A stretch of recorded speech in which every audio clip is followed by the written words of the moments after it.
या व्हिडिओमध्ये आपण 1च्या पटीतील संख्येचा वर्ग काढायचा आहे। आता 1च्या पटीतील म्हणजे 1, 11, 111, 1011 अशा पद्धतीने या संख्या आहेत आणि त्याचा वर्ग आपल्याला कॅल्क्युलेटर एक्झाममध्ये, सरळ सेवामध्ये किंवा इतर एक्झाममध्ये बऱ्यापैकी नसतं।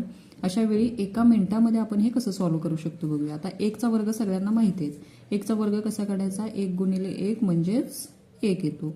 आता 11चा वर्ग कसा काढायचा? मग आपण 11 गुणिले 11 असं करत बसणार का? तर नाही। कसं करायचं? आता इथं किती संख्या आहेत बघायचं। 1, 1, 2 आहेत म्हणजे 1, 2, 1, 2 पर्यंत जायचं आणि बॅकवर्ड पुन्हा काउंटिंग करायचं म्हणजे 1 म्हणजे 11 गुणिले 11 121 येतं। त्यानंतर कितीही मोठी संख्या असू दे 1च्या पटीतील आपल्याला हा वर्ग सहज काढता येतो। जसं की आता ही आहे 111 म्हणजे 111चा वर्ग कसा काढताय? 111 गुणिले 111। मग इतकं कॅल्क्युलेशन करायला आपल्याला वेळ असतो का? नाही।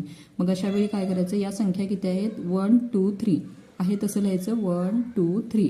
आता 3 पासून 1 पर्यंत पुन्हा बॅकवर्ड काउंटिंग जायचं म्हणजेच 3, 2, 1 म्हणजे 12,321 हा 111च्या संख्येचा वर्ग येतो।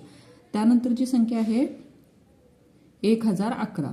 आता 1011 गुणिले 1011 मग हे खूपच कॅल्क्युलेशन मोठं होतं। मग अशा वेळी 1, 2, 3, 4 चार संख्या आहेत 1, 2, 3, 4 आणि 4 पासून पुन्हा 1 पर्यंत बॅकवर्ड काउंटिंग जायचं 4, 3, 2, 1। अगदी कॅल्क्युलेटर तुम्ही घेऊन बघा बरोबर हे कॅल्क्युलेशन येतं। त्यानंतर आहे 11,111।